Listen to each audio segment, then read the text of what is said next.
Access 24/7. Check us out on YouTube, Facebook, and X. And for the premier sports talk experience, tap into our Roku channel. Start your mornings with Mac and Jack covering all the weekend sports action. Then pour a cup and enjoy all the sports you can drink on the Coffee and Sports podcast. At midday, talk sports from east to west on the Coast to Coast podcast. Followed at night by some hot girl talk with Prim and Proper Sports featuring Sonia Pearson. Talk boxing on the Gloved Fist. Yankee fans tune in for Start Spreading the News. And there's more on the College Sports Huddle and Sports Scope with Robert Butler. And that's just a sampling. There are 20 podcasts in all and 70 weekly shows giving us a 3.4-star viewer rating. To find us on Roku TV, search for National Streaming Sports on the Roku search bar. Click on the logo and you're in. For laptops, mobile phones, and tablets, download the Roku app. National Streaming Sports, live and on demand, sports talk for America.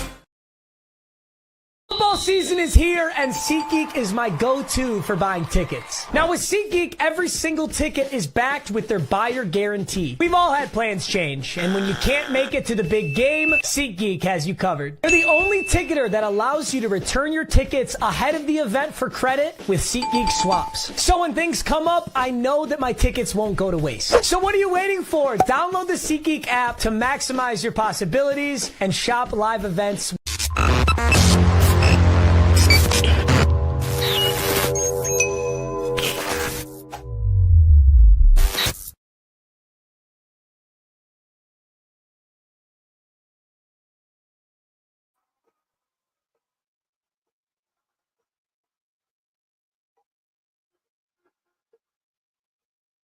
So, the Mac and Jack Show, Wednesday edition today. Of course, I'm your host, Mac, with your co-host, Jack Hirsch. We're going to get to a bunch of topics today, some NFL, some hopefully NBA, and we'll, of course, yesterday pitchers and the catchers started for the MLB, so everybody on Major League Baseball is kind of excited that we got that going on. So Jack, let's start with the NFL Combine, your favorite subject, right? It's going from February 27th to March 2nd in Indianapolis. It's open to the public. So what I am going to ask you is, if it was down in Florida right now, would you go check it out? I'd check it out if I had nothing better to do. There are 3 quarterbacks who are available as free agents: Sam Darnold, Zach Wilson, and Trey Lance. Right. The last 2, Zach Wilson and Trey Lance, are creatures of the combines. That's why their stock went up so much. Zach Wilson was a number 2 overall choice based on what he did at the combines. Trey Lance's stock went up, and the 49ers gave up a couple of number 1 draft picks, amongst other things, just to flip-flop to move up to get Trey Lance, who they thought would be their future QB, because they're creatures of the combines. And let's not get carried away. And let me tell you something. Zach Wilson, who played last year, part of the year on the Denver practice squad, the other part is a 3rd-string quarterback.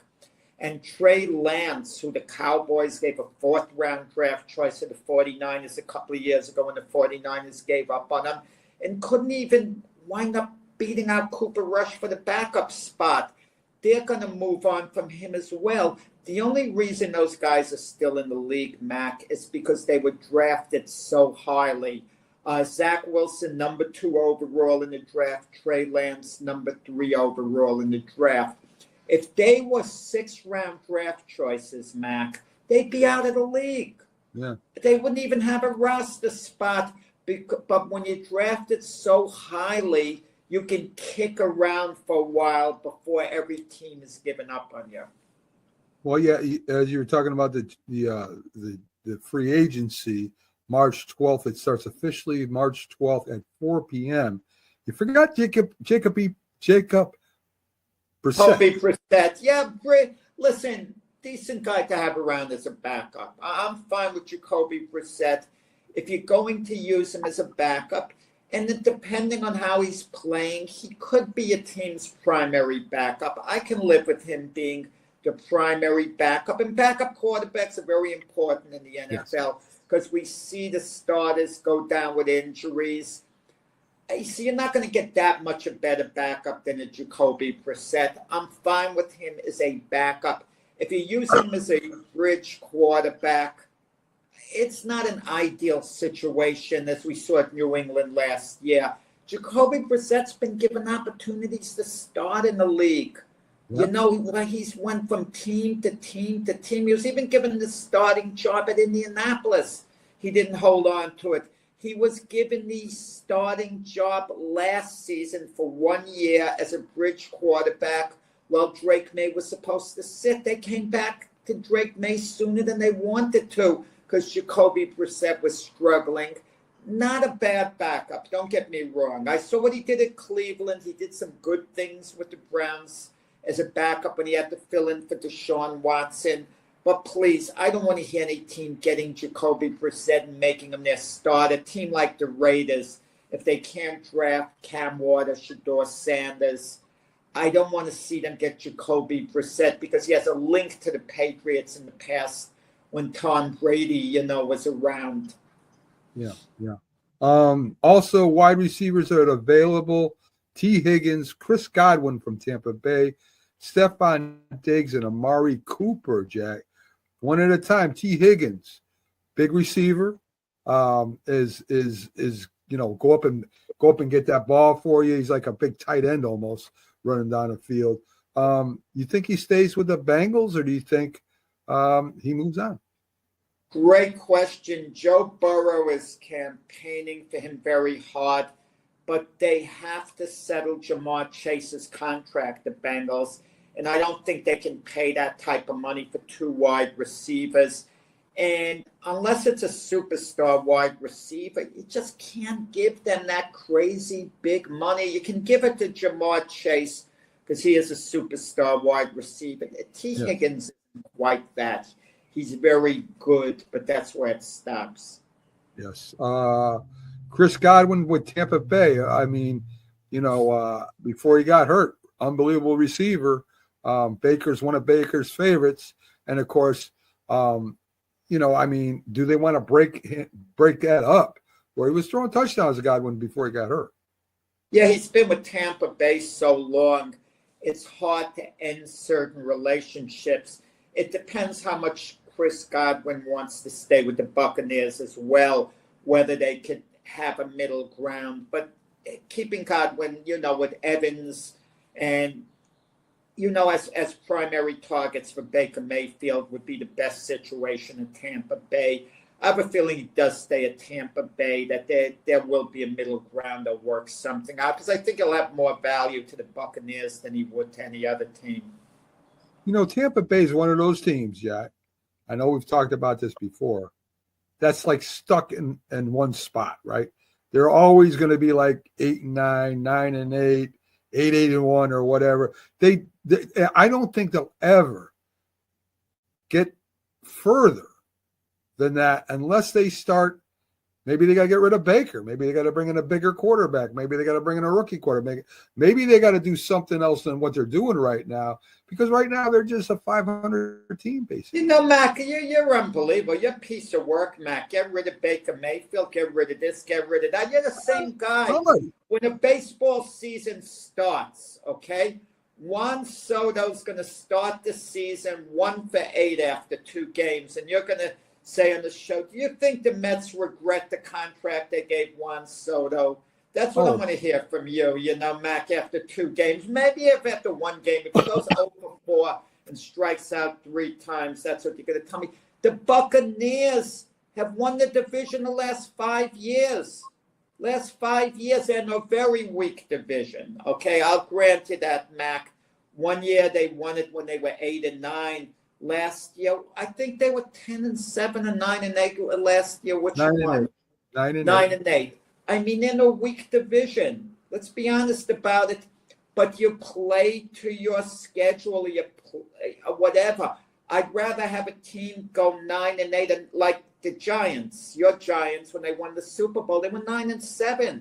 We don't think of them as a 9-7 team that just barely got in the playoffs, that struggled. We think of them as being Super Bowl champions. It's where you wind up at the end. And that's how I look at it. And Tampa's been successful, and they've been competitive in these playoff games. They haven't gotten blown out. They barely lost to the Commanders this year. Imagine had they won that game that they so easily could have won. Maybe they go into Detroit and they shock the Lions there. Now, all of a sudden in the NFC Championship game.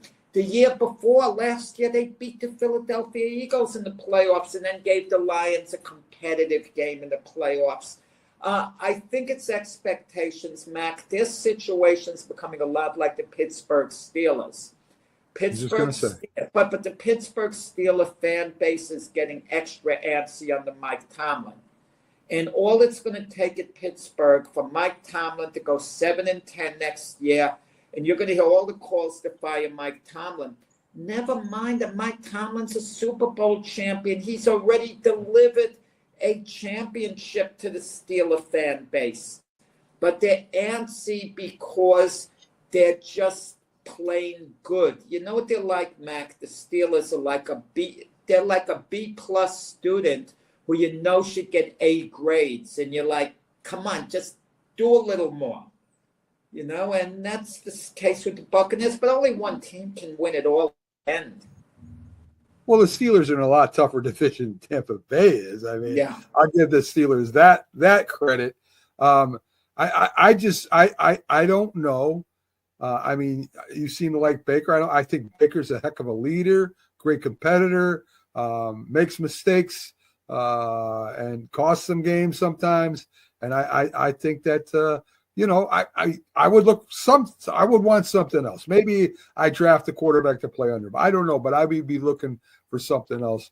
I like Baker. I thought he played really well this past season. I really did. In the last couple of years since joining the Buccaneers, I mean, he convinced me he's their franchise quarterback. He has a body of work. You got to look, if you want to compare Baker Mayfield to Sam Darnold, they came out the same year in the draft.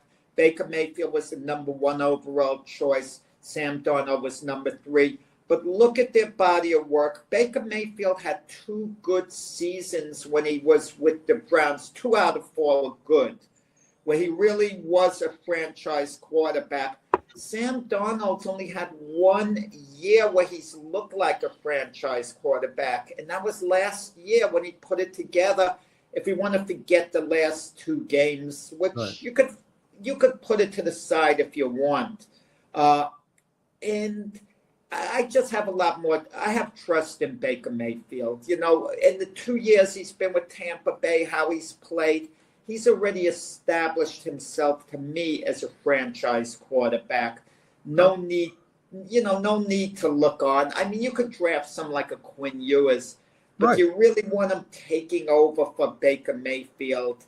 And I'll be honest about it. If I were Tampa Bay and I had the first pick in the draft, and I could draft either Cam Ward or Shedeur Sanders, I'd stick with Baker Mayfield because I have my quarterback. Okay. All right. Stephon Diggs, free agent this year. Jack, he always seems to get the 1 year, and then at the end of the year he falls off. And I don't know. Where does Stephon Diggs go? I don't think anyone's going to give him the big money for a year unless they're really desperate, for a wide receiver. I mean, at Minnesota, he forced his way out. He got traded to Buffalo. At Buffalo, he was a little bit of a lightning rod. And we hear him always say, I'm not the type of person I'm portrayed. And maybe he's not. Maybe he's a good guy behind the scenes. I have no idea. But he's been a lightning rod at Minnesota and at Buffalo. And he went to Houston, and he kind of towed the line. But there wasn't enough of a body of work to test his character because he got injured during the season. How would he have reacted had he been there the whole season? Plus, you don't want to get a Stephon Diggs who tries to come in and be a leader. You really don't, because You have other leaders, you have your quarterbacks there, and something about his personality kind of just throws me off, the way he comes across in a certain way. But listen, he can help a team. I mean, certainly there are a lot of teams who would be better off having a Stephon Diggs, but not at the price that he's going to command. I mean, if his price is within reason, you could fit him into the salary cap, okay, then it's fine. And your favorite receiver out there is Amari Cooper. You don't like him that much. You think he's good, very good. James thinks he's one of the best. I think he's good. Amari Cooper hasn't proven himself to be an elite receiver. It just hasn't quite worked out, but he's good. He's good, and then you put him in the right situation, he'll certainly, help a team out there. But again, he's not a big money ticket to me. That's the problem involved.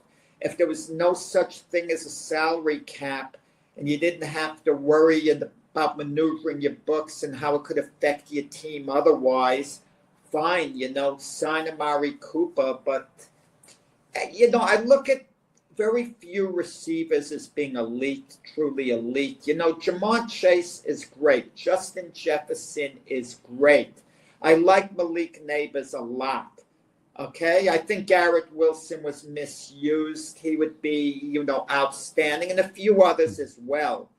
But certain receivers who are pretty good, even like the CD Lambs, who I think are very, very good, I don't put them quite in the class of a Justin Jefferson or Jamar Chase. I mean, it's all a matter of opinion. Yeah, I agree. So the NFL draft will be at Lambeau Field this year. I don't know how they're going to do that, Jack. April 24th through the 26th. They're going to have it out in the cold, the draft. Lambeau Field, that's absurd. I mean, it's a nice touch. You want to hold it at Green Bay. That's fine. Hold it in some auditorium somewhere. Hold it in some indoor arena or whatever. Don't hold it out in Lambeau Field. I mean, come on. But then again, at the end of April, I'm not sure what the weather is at the end of April because this isn't quite football season. But even then, you want people sitting outside under, 50-degree weather. I mean, it's not that bad, but you want everyone to be comfortable who's there. I would imagine that if there's as many people as there has been in the last couple NFL drafts, you're talking about 200,000, 500,000 people, they're selling tickets. So I would imagine there's going to be a lot of people standing, a lot of people excited, probably drinking brandy.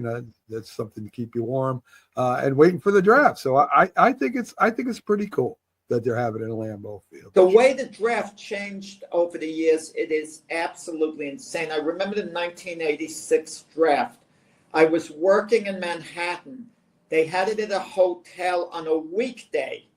I had my lunch break. I just walked over, grabbed a seat, the nice seat in the balcony, and a small little thing. And I'm sitting there in the first round of the draft, listening to selections, just showed up out of nowhere and just grabbed the seat and then left, and there were some other available seats. What it's turned into one of the great spectacles in sports. Yeah. And I admit I'm a little different from you. You have no use for all these mock drafts, it seems. You look at them, but you kind of just brush it to the side. To me, it's entertaining. Even though they're going to change 40 times between what they are now and the draft itself, and a lot of it's going to be inaccurate, I kind of enjoy seeing it, I like how it could unfold in this way and that way. And teams are going to come up, someone sometimes comes up with a shocker and they come up with a surprise out of nowhere, but they're fun to look at. And I kind of get a good feel for some of these players and, that what should be done, what shouldn't be done. And this year it's a lot of fun because there are two players to me who are going to be, future Hall of Famers if they stay healthy. Abdul Carter, I keep saying the next Sam Darnold, and Travis Hunter, the next Charles Woodson. So you have a chance to draft Sam Darnold and Charles Woodson this year. So you're going to take a chance in drafting one of the quarterbacks, Cam Ward, Shedeur Sanders, who might be iffy. Well, I mean, the last mock draft I saw, I do look at them. I think they're foolish, but they had Giants taking Cam Ward. I don't think the Giants take Cam. I think the Giants will probably take Shedeur Sanders. And that's one of the places he wanted to go. He's got the giant cleats. I think the Giants need They need a quarterback, and this quarterback class stinks. I admit it, but I think Shedeur Sanders is the best of the stinky quarterback class. So I think they will do that. Well, I think Shedeur Sanders is good. That's myself, regardless of the class. I think he's good. He's going to be a good quarterback. You know, you say something interesting. Shedeur Sanders seems to be campaigning a bit to be a Giant. He wants to be a Giant. You wonder how persuasive that's going to be with the Giant front office picking him. You know, and Brian DeBall is going to have some influence over Joe Shine because they're very close. They're intertwined, the two of them. They came from Buffalo together. Right. And I kind of wonder if they like Cam Ward slightly more, but they still like Shedeur Sanders, and they're campaigning how badly he wants to be a Giant. But the Giants have this conservative, business-like nature, and the flamboyancy of a Shedeur Sanders and his dad, Dion, the X Factor in the background. You kind of wonder, does that influence, a team? Once in a while it could. You don't want the pain in the butt. Deion Sanders making remarks now and then, how they're using his son, this and that. Sometimes you don't want to deal with something like that. You don't want to deal with that type of noise. So I kind of wonder, but I'm also thinking of the Giants situation is different, where they might do something a little, when I said different, out of the box, because Joe Shine and Brian DeBall might be thinking they absolutely got to win now and prove this season. Otherwise, they're going to lose their jobs.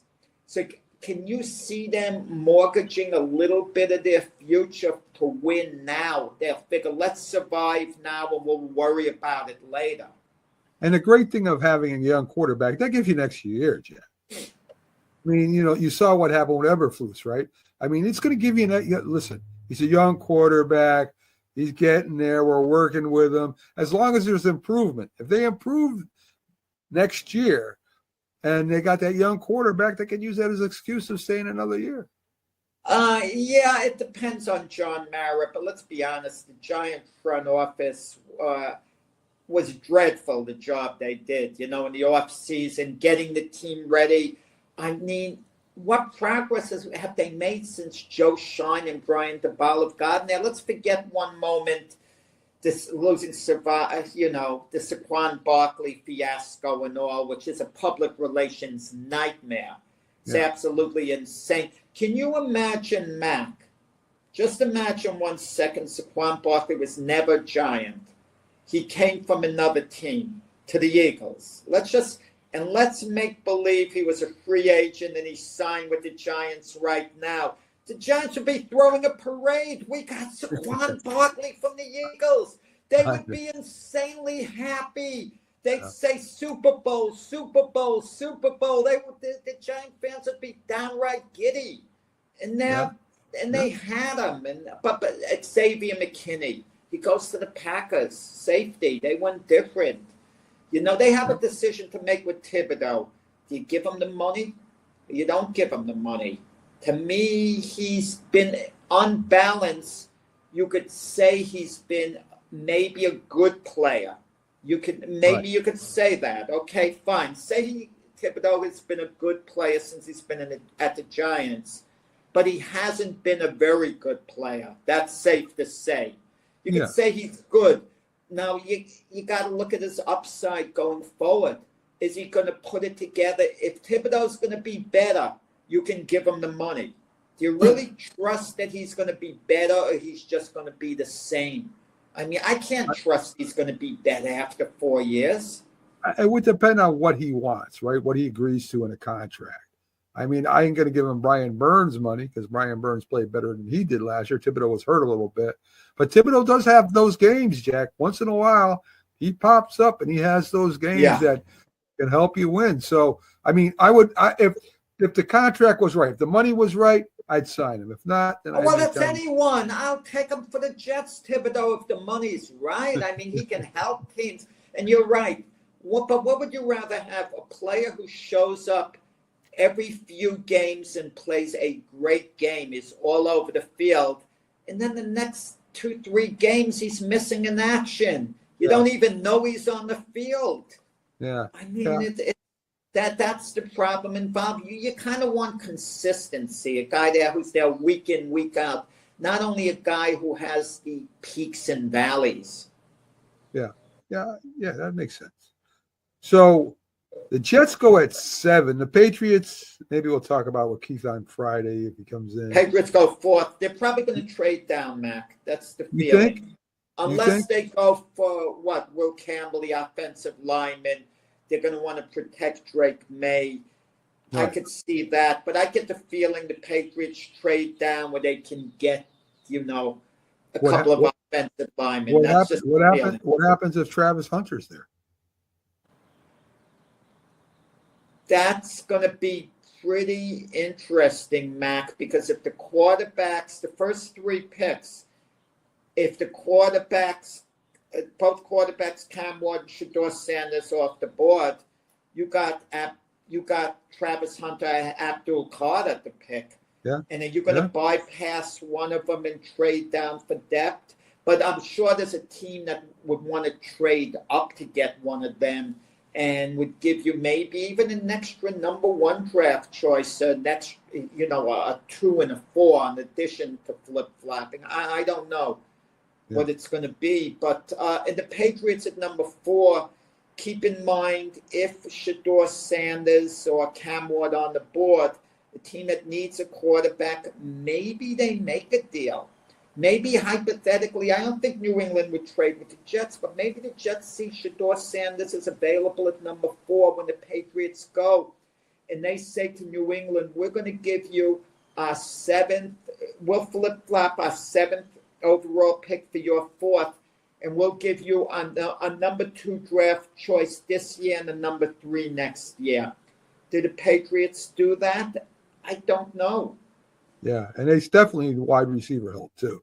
They need line and wide receiver help over there. They got their weapons aren't that good over there right now. But they definitely need a wide receiver, absolutely, and they're going to address it one way or the other. I don't know. They're going to get one of the receivers you mentioned, who's on one of the veteran receivers, and Amari Cooper leaving Buffalo, Chris Godwin leaving the Buccaneers, Stephon Diggs leaving the Texans.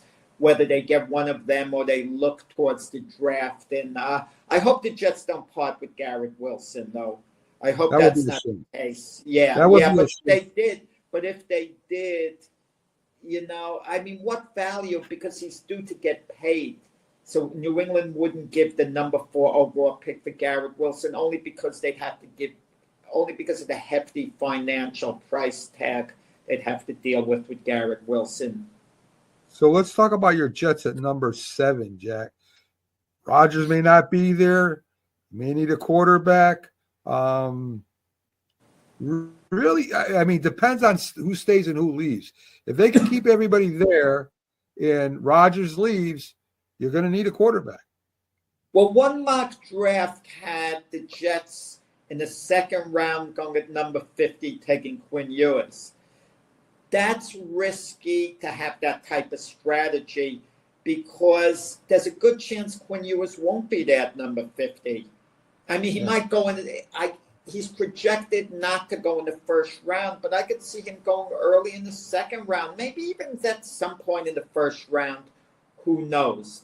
So if the Jets, you could draft a position player, whoever it might be, at number 7, and then think, I'm going to draft Quinn Ewers in the 2nd round. Or you could see how the draft is unfolding. early in the second round, and you can flip-flop with a team and give them your third round selection so you can move up and grab Quinn Ewers. I like Quinn Ewers. I think he can be the guy. And I'm okay with this strategy with the Jets. If they drafted Quinn Ewers in the second round, you could start Tyrod Taylor as your bridge quarterback, as long as, because everyone would know Quinn Ewers is going to step in at some point, if not next year, then the following year. I'm okay with that type of strategy. But then again, there's the X factor. Everyone's saying Aaron Rodgers is gone. That the reports are the Jets have moved on from Aaron Rodgers. Reports are. We haven't heard the Jets say anything. We haven't heard Rodgers say anything. Rodgers would normally come up with a statement thanking Jet fans for his time in New York. He hasn't done that. The Jets haven't issued a statement thanking Rodgers for his effort and good luck to him. There's something going on, Mac, behind the scenes. I think it's a live Rodgers coming back. And I think Rodgers is going to give in to the Jet demands. Like he was saying, he's not going to do the Pat McAfee show anymore. And he's going to attend all OTAs or all mandatory, or even ones that aren't mandatory practices or whatever. He's going to do whatever the coaching staff wants. And I think the coaching staff might give him some small concessions, like allow him to keep Devontae Adams. So why not? Devontae Adams is a future Hall of Famer. I mean, the Jets would be doing themselves a favor by allowing him to keep Devontae Adams. But I also think they're going to let him know Garrett Wilson's got to be the main guy, okay? And that's a sensitive issue with Aaron Rodgers because him and Devontae Adams can still be highly successful. But the Jets, they don't want to lose Garrett Wilson. So I think they're navigating through this. But I think it's alive, Mac. We've heard reports he's moved on, but not from the Jets and Rodgers himself. Yes, not yet anyway. So I'll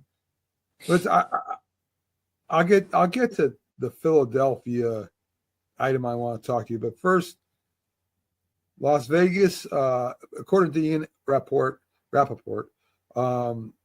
Max Crosby and Micah Parsons might not be with their teams next year. The contracts are going to be huge.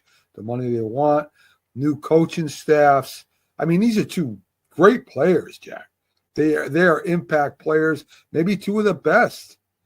So if you're the owner or GM of either one of these teams, do you keep them and try to work with them, or do you just say, hey, listen, guys, if you can make more money somewhere else, go do it?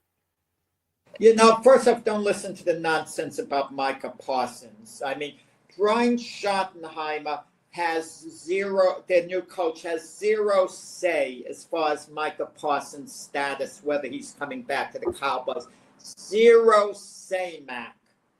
He's not even got, I even doubt if he's had a discussion with Jerry Jones on that. It's strictly going to be a Jerry Jones, Stephen Jones decision on Micah Parsons. And Brian Schottenheimer's new there. I mean, he's lucky he has the job there. He's worthy of having it because of his resume as an assistant. Don't get me wrong, but he doesn't have any impact clout. This isn't Ben Johnson, who came to the Bears, who came there under the condition he could run things his way, that he's, he has the ultimate say. Brian Schottenheimer didn't say to Jerry Jones, I have to have the ultimate say. Brian Schottenheimer's thing is, thanks, boss, thanks, boss, thanks, boss. And then he might say to Jerry Jones, I said, okay, then I give my opinion on this. And Jerry Jones might say, okay, you can speak now. It's that type of setting. I'm being a little sarcastic in the way I'm putting it, of course. Yeah. But Micah Parsons is going to be back with the Cowboys. Max Crosby, I'm not as sure, because you have the specter Tom Brady hanging over the room, who understands what the Raiders need, what they don't need. Yeah, Pete Carroll, more so, and Mark Davis, their owner. And Max Crosby was unhappy last year. And we don't know Max Crosby himself. How bad does he want to be a Raider? How bad did the Raiders want him? I don't have a good read on the Max Crosby situation. Or, how badly the Raiders want to keep him, if at all at this point. But he is a major impact player. But if you're another team, what's it worth to you to sign Max Crosby? Is it worth 2 number 1 draft choices? If you're going later in the draft, it might be. If you could fit him in, which I doubt that could be done, and you're the Philadelphia Eagles, you're picking very low in the draft. If you're the Chiefs, we'll give up 2 number 1s for Max Crosby because we're picking low in the draft anyway. But maybe the Chiefs are a bad example. They desperately have to address their offensive line. Yeah, they do. Eagles will be looking for a new offensive coordinator after, of course, Kellen Moore went to New Orleans. Now, our friend, the Philly sports guy, has a way of predicting weird stuff. First, he said Tony Romo was going to be offensive coordinator, of the Cowboys. Then now he says, well, Frank Wright will be the offensive coordinator of the Eagles. Well, they already got a passing coordinator there, associate head coach, who's been there for 4 years. His name is Kevin Patullo. He's assistant head coach. So, he's been there. He's worked with Sirianni. He's worked with the offense. So I would imagine that they're going to stay in-house and hire their passing coordinator. Yeah, but listen, you got to give Pags a pass. It made a lot of sense, Frank Wright, because he was with the Eagles before as the offensive coordinator. So it would be a question of him coming back to the Eagles, and he was successful as the offensive coordinator before. That's why he got the Indianapolis Colts head coaching position. And, former NFL quarterback. It made a lot of sense thinking that Frank Reich would come back. But I guess it's about relationships, like you always say. If Sirianni has, good relationship with guys working under him, other coaches, it finally gets to the point where you have a quarterback coach. He's been waiting for years for an opportunity to be upgraded. Yeah, you upgrade him to an offensive coordinator if you feel he's really ready to do the job. So you don't dip into your past to a Frank Reich. If you have the guys on your staff already, you promote from within. That's the best way of doing things. If you're an owner, Jack, and what would you offer almost anything to get Howie Roseman on your team as a GM? I've never heard of anybody actually going after Howie Roseman. And of course, he's the one that architects, builds these teams year after year, 1-year contracts, veterans re-signing with him. If I'm the owner of any team out there, I want to get him on my staff. I want him to be my GM. Yeah, but football, I agree with you, but football's tough. When you put it all together, you can go on a roll like the Eagles are, the Chiefs have been, you go on that roll. Well, like New England was for 2 decades, which was phenomenal. Even the years they didn't get to the Super Bowl, they'd be in the playoffs and they would be taking a serious run at getting to the Super Bowl. But once it falls apart, little by little, I shouldn't say falls apart, but once the players get older and you haven't quite transitioned and you have to kind of start over, it's so difficult. And New England currently is an example. After having all that success, it's so hard to get back to where you were. When New England had the 2 decades of basic dominance, a bad season would be getting bumped out in the playoffs. Losing in the AFC Championship game would be a disappointing season. Imagine that. Now, if the Patriots make the playoffs and lose in the first round, it's considered a successful season, that they're on the right track. But Howie Roseman, has really been outstanding. But sometimes he could put everything in place perfectly, and it doesn't happen. Look at the Jets. Joe Douglas addressed every position well. Their defense was supposedly elite. They addressed their offensive line, made a bunch of moves. The running backs, the receivers, they got the quarterback in Aaron Rodgers, and nothing worked. Yeah, but I mean, there was, I don't want to say shenanigans. I mean, listen, yeah, he went and got who Aaron Rodgers on offense wanted. And defensively, he fires Salah, and then the Jets defense falls off. So I mean, They were 2-3. It happens with players on the field. There were no shenanigans with Rodgers that bothered the Jets in the locker room. You didn't hear one peep from a player, even anonymously, who criticized Rodgers. He was liked within the locker room. I mean, that people don't want to accept that. I mean, the media didn't like him. He didn't play well a lot of the times, Rodgers. I don't care what his stats were. He didn't play well. The defense gave up at times as well during the season, and they had leads and chances, and they couldn't close out games. The NFL is about closing out games. It's always about closing out games, and the Jets were awful at closing out games. But you're right. Howie Roseman's been outstanding. Mac, I want to say something. The Philadelphia fans, they did something. They emptied a truck or something that was delivering things, and they vandalized it. You know, those people should be put in jail, Mac. They really should. And they should get every single name and find a way to ban them from the stadium for life, even though it didn't happen in the stadium. I'm sick of stuff like that, Mac. That's not celebrating. You know what to me, I wish they would cancel the parade in Philadelphia because of security concerns, because the way the fans behave. And these are fans anywhere. I'm just mentioning the Philadelphia fans because of how they act.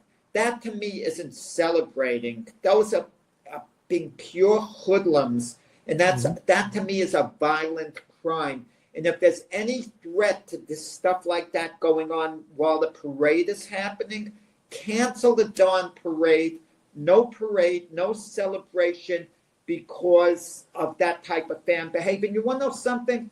And let all the fans know we're not having that parade because of fans like that who did so-and-so. I'd love for those fans' names to get listed who did that vandalism. And the other Eagle fans know they're not getting the parade because of them. I think the fans who vandalized it would have to leave town. Well, I think they have video of the truck, so I imagine they could get their names if they haven't already. I imagine they will be charged with something. But it wasn't just the truck, Jack. I mean, they vandalized the whole town after the win. So I mean, I want to have the book thrown at them, Mac. I want the book thrown at them. Yeah. The book thrown at them. I mean, I don't want to see their lives ruin what they did. A lot of times it's giddy, it's stupid. They're just acting dumb. They don't realize what they're doing. But I'm going to tell you something. You do something like that and you're causing property damage. Number one, I would have them pay the exact amount of property damage immediately. And then you know what I would do? I would put them under 6 months of house arrest. House arrest. 6 months. They can't leave their house. Okay? Oh, I'll do it another way. I would have them, the next football season it would start. They would have to be on the house arrest the whole football season. They can't leave, their homes then. Something like that. I mean. And I normally say, oh, there's fans like that everywhere. But it just seems in Philadelphia, it's just extra. There's just more going on. I mean, I've never heard that from the Giants fans when they won. I've never heard that from the Jets fans when they had a good season or won a big. I've never heard that happen in New York. And New York is, just as tough city as Philadelphia is. So, I mean, the Jets are going to win the Super Bowl. What am I going to do? Go to my neighborhood store, in my neighborhood downtown where my neighborhood is, and I'm going to smash some windows. It's just celebrating. I'm going to smash windows. I'm going to, a milk delivery truck. I'm going to take the milk out and throw it in the streets. Come on. Yeah, it's ridiculous. It's ridiculous. Jack, Kelsey said he's going to play a few more years, which would make him like 50. But they lost the Super Bowl. They didn't do the three-peat. He looked really dejected. He has a podcast with his brother. I could imagine he could get into broadcasting also if he wanted to. So does Kelsey retire? I would advise him to, not for the reasons people think. Football's a tough game. Two sports, football and boxing, that's head trauma. There are effects later on. You don't want to take extra blows. You have a life later on. And, even listening to Herm Edwards talking about this once, at CTE, you can't play too long. And these guys are playing, some of them too long, like Kelsey. There's no need to, but I understand there's nothing like being on top. Angelo Dundee once said that to me as far as boxers go. You can't tell them to retire. There's nothing like the feeling of being on top when you're boxing. I mean, you can't duplicate that feeling in retirement. But let's say Kelsey is going to come back to play. His motivation is going to be twofold. He's going to want to get back to being the same player he was. But when you're in your mid-30s, Mac, it doesn't mean Kelsey can't still be a very good tight end. I'll give him that benefit of the doubt. But can he regain being one of the greatest tight ends to ever play the game at that age? Probably not. But he'd probably be a good tight end. Can the Chiefs make another run at the Super Bowl? I mean, absolutely. But the Chiefs have lost their favorite status. They have no better chance of getting to the Super Bowl than the Ravens or the Buffalo Bills next year. Maybe another, or the Bengals for that matter. Agree. They're just one of several teams who can get there. And maybe they'll do it again. It's too early to predict. But the motivation factor, the Chiefs are not going to go into training camp with more motivation next season than they had this season. Now, some people say, the way they lost, they're going to be more motivated than ever before. No, they're not. They lost the chance to three-peat. They're never going to get that back, Mac. They're never going to get that back. So don't tell me they're going to be more motivated than ever. Look, the Dallas Cowboy team in the 90s, they won 3 Super Bowls in 4 years. So the Chiefs basically would just be matching that. And it's fantastic what the Chiefs have been doing.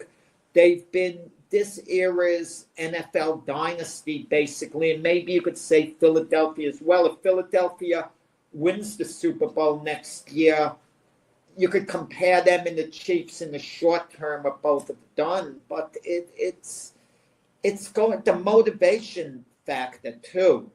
I mean, I know they'll want some redemption the way the Super Bowl played out, but at Kelsey's age, how badly does he want to come back? And it's hard. He just finished the Super Bowl. It's hard to walk away from it as well. But I would tell him to do it. But I'm sure he's talked to his brother Jason. Jason retired this season, and the Eagles won the Super Bowl. And, of course, had Jason Kelsey known the Eagles would have won the Super Bowl, he probably would have hung around an extra year. He might have. And Patrick Mahomes said he's not going to try to persuade him to stay like he did, like he probably would have. So let's get into the little NBA news. Luka Doncic scores 14 points after playing twice in 2 months. And the Lakers, of course, won that game. So a lot of people were saying, the Lakers aren't going to be good this year. Come on, you got Luka Doncic. Lakers were good before Luka. They were playing well this year, very well. Yeah, but they just added a star. What Luka's doing? They beat the Utah Jazz a game, and you're getting all excited. They just added a star for years to come. Luka's no. It was a good deal for the Lakers because Lakers have always been about having star players going back from West Baylor, Chamberlain, Magic, Shaq, Kobe, LeBron. And having Luka means they're going to have a star player going forward for years to come. Even if the team doesn't win, they'll have kind of like a face of the franchise. Yes. Anthony Davis to miss multiple weeks with left abductor strain. So Yeah. right away. Well, the timing is bad, terrible timing. Anthony Davis comes back for his first game. He's playing his first game with the Mavs. The Mav fans loved him because he showed all this energy. He waved to the crowd. He was sensational. He was sensational. And the Mav fans go, all right, and they were letting Anthony Davis know it's not you that we're upset about. We were upset about losing Luka, but we love having you. Welcome, Anthony Davis, even though we're still very upset about losing Luka. But now Anthony Davis exits. He's not going to be playing for weeks. And this allows all the Luka talk to go on in Dallas, and especially if Luka starts lighting it up for LA and Anthony Davis is on injured reserve. If Anthony Davis is playing all along, fine. That's going to quiet the Dallas fan base that's upset. But they'll say, hey, Anthony Davis has been great for us, and we're winning, if they were winning. Yes. Embiid may need surgery after the season. Is the Embiid-led Sixers experiment over, Jack? It's not an experiment. Embiid's with them his whole career. It's not an experiment, Matt. But yes, I agree with what bring him to the championship, Jack. I agree with what you're saying in theory. There are two ways to go right now for the Sixers. You either build around Embiid, see who you could get, and take a run at the championship, or you move on from him and get a whole bunch of draft picks, young players or whatever, for a team that's in a win now mode, who absolutely, would love Joel Embiid, because Joel Embiid could be a major difference maker, because when healthy, he's one of the best players in the NBA. They tried to build around Embiid with Paul George to get him, Maxey, Embiid, a big three and all that. That hasn't worked. No. It hasn't worked, and Embiid's been hurt in part. That's the reason why. I don't think building with Embiid, getting, another player, seeing who's available, that's not going to do it. I think it's move on from Embiid. I think the Philadelphia Sixer fan base lacks energy right now. According to Pags, there's not much excitement about the Sixers in Philadelphia. There's obviously, they're wild about the Eagles. They're excited about the Phillies. The Sixers are so-so. So I think it's a good opportunity to get a bunch of, young players and draft choices and take it from there. Yeah. UB Brown retires from broadcasting, Jack. One of the best in basketball. Yeah, age 91, retiring phenomenal. I wasn't the biggest UB Brown fan when he was a coach. I just didn't like his personality. You're yelling, you're tearing down players and all. And I just wasn't a fan of him as a coach. But as an analyst, he would explain the game very carefully. And he had a great love of the game. He hired a lot of good assistant coaches when he was a head coach, like Rick Pitino, was a protege of his, for example, Mike Fratello. So he was pretty good in that sense, UB Brown. But, he had some success when he was coach of the Atlanta Hawks. That coming to the Knicks, no, not quite, And the way he would berate players, and his attitude was, let's see how much harassment a player can take. I never cared for that coaching style, but as an analyst, he was first rate. And the way he would explain the game, to do it till age 91, he was, a real inspiration, as an analyst. Then he was a good coach. Don't get me wrong. He was a good head coach on balance, in the NBA, even though I wasn't the biggest fan of his style. So yesterday's pitchers and catchers, that means that the baseball season, it's not officially started, but, training camp is coming. Players are coming. Of course, the biggest news is still the Dodgers, who are like plus 275 to win the World Series this year. Yeah. The Yankees and I think the Braves are the next two. I think the Yankees have a pretty good pitching staff. I think Bellinger is going to help them, or Bollinger is going to help them out a little bit. Bellinger. Yeah, but I don't know who's going to beat the Dodgers, Jack. I mean, you're not going to replace Juan Soto of the Yankees. I don't want to hear that the Yankee lineup is better without Juan Soto. It's absolutely not. Juan Soto was phenomenal. But you have guys who could pick up the slack. Anthony Volpe is ready to take a surge and improve. He's been good. He's been getting better and better. I think Anthony Volpe could take the next step, okay? I think Austin Wells, their catcher, can take the next step. I think these guys, young players, have upside. They're going to be better. I think at first base still, Rizzo's out there, and I had a little brain. Josh Donaldson, not Josh Donaldson. They got rid of him a couple of years ago. I'm having a brain. Paul Goldschmidt, their first baseman that they got from the Cardinals. I know. I was having like a brain freeze. How can I say Josh Donaldson? He retired a year and a half ago or whatever. Chaz Chisholm, playing second base, more natural position. The only area that they're a little weak in position-wise would be at third base. DJ LeMayo, Oswaldo Cabrera platooning there. DJ LeMayo has 2 years left on his contract at $15 million a year, so you can't just ignore him.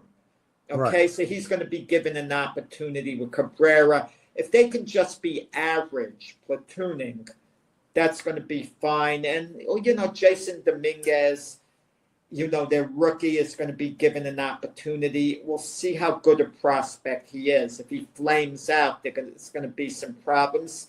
The Yanks moved on from Alex Verdejo, but say what you want about him. He didn't give you much offensively, but he did have a good glove in the outfield. I think you're right, and he did have his moments during the playoffs too, where he did drive in some runs in that. So he not a great batter by any means. He said more of a defender. I like Bellinger in center field and Judge going back to right. I think that's gonna be strong. Dominguez, I'm not too sure of, Jack. Yeah, you're not too what? Too sure of him as far as being a fielder and being a good hitter. Dominguez. Oh, Dominguez, I'm not too sure of him either. He's a bit shaky defensively.